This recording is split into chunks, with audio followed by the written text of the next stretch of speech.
2022년 권익 옹호 사업 장애 공간 캠페인 두 번째, 시각장애 모바일 앱 접근성입니다.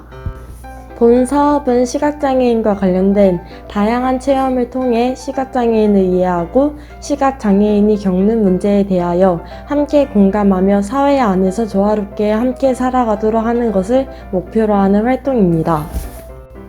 첫 번째, 음성 안내 기능 스크린 리더 설명입니다. 스마트폰에 내장되어 있는 토크백이라는 기능을 통해 시각장애인 분들이 스마트폰을 사용할 수 있는데 토크백 기능을 설명 들은 후 체험해보고 있습니다. 김혜원 선생님은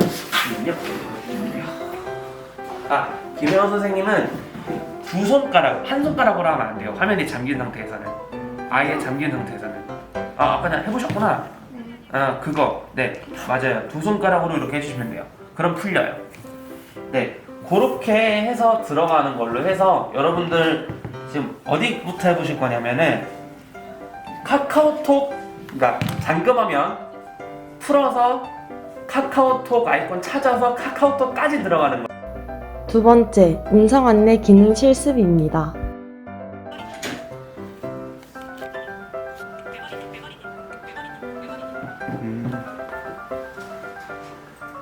그치.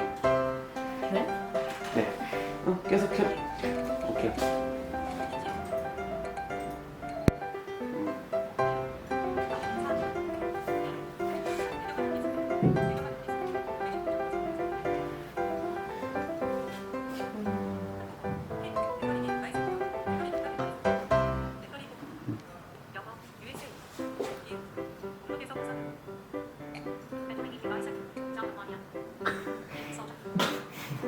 네? 저기 힘드시면 여기까지 하신다고 하셔도 돼요. 도대체 얘가 갑자기 왜 이래? 자, 이건 뭐예요? 정소연 선생님도 지금 김혜원 선생님하고 약간 비슷한 상황이에요. 뭐였냐면 처음에 홈 화면이 안 돼 있고 처음에 설정 화면에 있으셔가지고 이런 메뉴가 떴고, 지금 정소연 선생님 같은 경우는 제스처를 좀 보신 적이 있어가지고 아무래도 전정 선생님하고 같이 계시는 시간이 많다 보니까 제스처를 좀 보셔서 하신 것 같아요. 보시고 이게 두 손가락에서 아래에서 위로 쓸거나 이렇게 막 손가락 막 돌리거나 이런 내가 알려주지도 않은 스킬이 나오더라고. 그런 스킬이 나오게 되면 어떤 문제가 발생하냐면요, 여러분, 음성 속도가 조절이 될 수가 있고요, 언어가 바뀔 수도 있어요. 한국어로 얘기해야 되는데 갑자기 막 중국어, 일본어로 얘기할 수도 있고요. 네, 그래서 네. 정 선생님도 오늘만큼 평소 전현정 선생님이 하시던 거 오늘만큼 잠시 내려놓으시고 기본만 하시는 게 아마 그냥 배운 대로 해요. 왜 오버하세요? 네, 그런 게 있습니다. 자, 카카오톡 들어와서 우리 채팅방까지 들어왔다고 합시다. 들어오는 거 같이 다 똑같아요. 그리고 자, 메시지 입력창 수정창이라고 이렇게 뜨잖아요. 그러면 이렇게 두 번 탁하면 이렇게 되면은 키보드가 이렇게 표시가 됩니다. 자, 여기서 이따가 상황에 따라서 좀 변하긴 하겠지만 기본적으로 입력 방법을 제가 알려드릴게요. 이따가 설문지에서도 여러분들이 좀 입력하셔야 되는 부분이 조금 있어서, 자, 여기는 움직이는 건 똑같아요.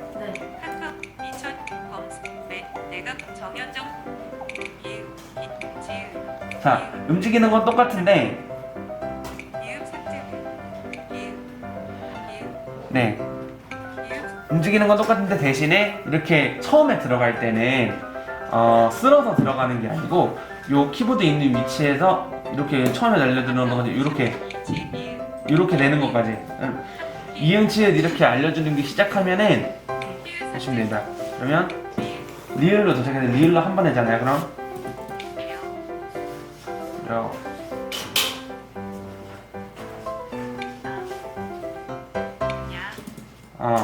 네, 요런 식으로 네, 한 번씩 읽어주잖아요. 그럼 이것도 한 번씩 터치해주면 돼요. 그러면 입력이 돼요. 기본적인 설정으로 되어 있으면은 네, 요렇게 입력이 된다고 보시면 되고, 설마 다이어트 터치는구나? 잠깐만. UI 맵이 카카오 모든 앱 제로 맵이 이 페이지죠. 이 페이지 맵 이 페이지 원 산, 밥, 손, 백, 잡, 보고 가야겠다. 안전, 넷플릭, 같이, 톡백 바로가 사용 설정, 톡 설정, 상, 아무리 이게 그 시각장애인용 기능이 핸드폰 내에 탑재가 돼 있고 이렇게 해도 그 사이트가 이 음성 프로그램을 사용하기 위해서 어떤 장치를 제대로 해놓지 않으면 시각장애인들은 제대로 사용할 수가 없습니다. 네. 그래서 아까 전에 왜 우리 카카오톡 보내고 카카오톡 읽고 한번 해보는 거는 카카오톡 들어가는 것까지는 문제가 없었잖아요. 저희가 배운 대로만 하면. 근데 이제 사이트 들어갔을 때마다 그런 좀 변화적인 상황이 많다 보니까 그런 변수들이 좀 있었어요. 그래서 이런 변수들이 있다. 그래서 이 기능이 있어서 시각장애인들이 핸드폰을 사용하고 컴퓨터를 사용할 수 있는 건 맞지만 그 사이트마다 안 되는 경우도 있다라는 게 오늘 내용의 핵심입니다. 그래서 이거를 앞으로 우리가 좀 이제 개선을 할 필요가 있다. 좀 통합을 하고 장애인들이 할 수 있도록 이제 통합해서 어떻게 보면 딱 그 매뉴얼을 만들어서 통합해서 이렇게 만들면 좋은데 그게 계속 제가 주장을 하고 있어요. 관련 단체나 이런 관련 당사자들이 계속 이렇게 주장을 하고 이런 게 필요하다고 요구는 하고 있지만 뭐 알다시피 삽시간에 이렇게 변하진 않으니까 그런 게 우리 시각장애인들의 갖고 있는 어려움 중 하나다. 그래서 이런 걸 오늘 체험을 통해서 좀 알아주셨으면 좋겠습니다. 세 번째 참여 소감 인터뷰입니다. 그 학교에서 장애인에 대해서도 좀 배우긴 하는데 약간 글로 배우다 보니까 시각장애인이 뭐 어떠한 사람이라는 알 수 있어도 뭐가 힘들고 뭘 원하고 뭐 그런 좀 자세한 거는 잘 알지 못했는데 이번 시간이나 그 이전 시간을 통해서 되게 많이 알 수 있었던 것 같아요. 네, 좋습니다. 저도 학교나 생활에서 시각장애인에 대해서는 느낌이 있는데 어떤 불편함이 있는지는 자세히 잘 알지 못했는데 또 이번에 톡백이라는 기능이 있는 것도 처음 알았고 실제로 해보니까 새로운 경험이어서 즐겁기는 했는데 어려운 게 좀 많아서 생활에 불편함이 좀 많겠구나라는 거를 좀 생각하게 되는 그런 계기가 되었습니다. 하면 돼요. 네, 시작하고 있습니다.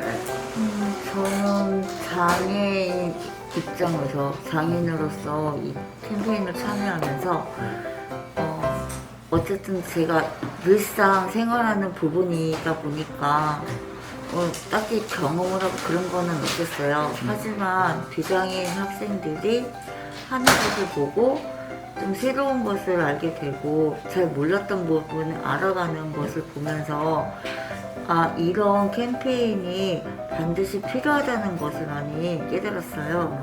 저희가 다니는 학교가 장애 학생들을 위한 편의시설이 잘 돼 있다고는 하지만 아직은 미미한 부분도 많이 있거든요. 이런 작은 활동이 언젠가는 누군가한테 도움이 되고 생각할 수 있는 그런 자료가 될 거라고 믿고 또한 이런 소모임에서 한 사람이 알게 된 인식이 많은 사람한테 또 다른 정보와 인식들을 개선할 수 있게 해줄 수 있을 거라고 생각해요. 그러면 좀 더 장애에 대한 편견이나 보는 관점이 달라지지 않을까 싶습니다. 저도 이제 말을 해보자면 저는 이제 솔직히 저도 당사자예요. 그 연령설계는 당사자지만 그리고 여기서 일을 하고 있지만 일을 하면서 준비를 하면서 되게 계속 신기해요. 장애라는 부분도 분야도 계속해서 뭐 바뀌고 있고 그거에 따라서 이제 새로운 거에 맞춰서 이제 다양한 활동을 해야 되는데 사실 좀 예전에 했던 뭐 단순한 뭐 장애 체험 뭐 단순한 장애 이론 설명하는 거 그것도 물론 중요한데 이렇게 실생활적으로 돼야 되는 진짜 실생활적으로 장애인들이 겪고 있는 이런 부분을 좀 중점으로 해서 좀 이런 다양하게 활동할 수 있는 게 어찌 보면 이렇게 한두 시간 학교에서 뭐 이론 설명하고 체험하는 것보다 더 이게 쉽게 와닿지 있지 않을까라는 생각을 늘 하게 되고 저는 이제 3회 동안 모두 고생 많으셨고 이제 참여 잘 해주셔서 감사하다는 말씀 마지막으로 드리겠습니다. 네, 고생 많으셨습니다 모두들.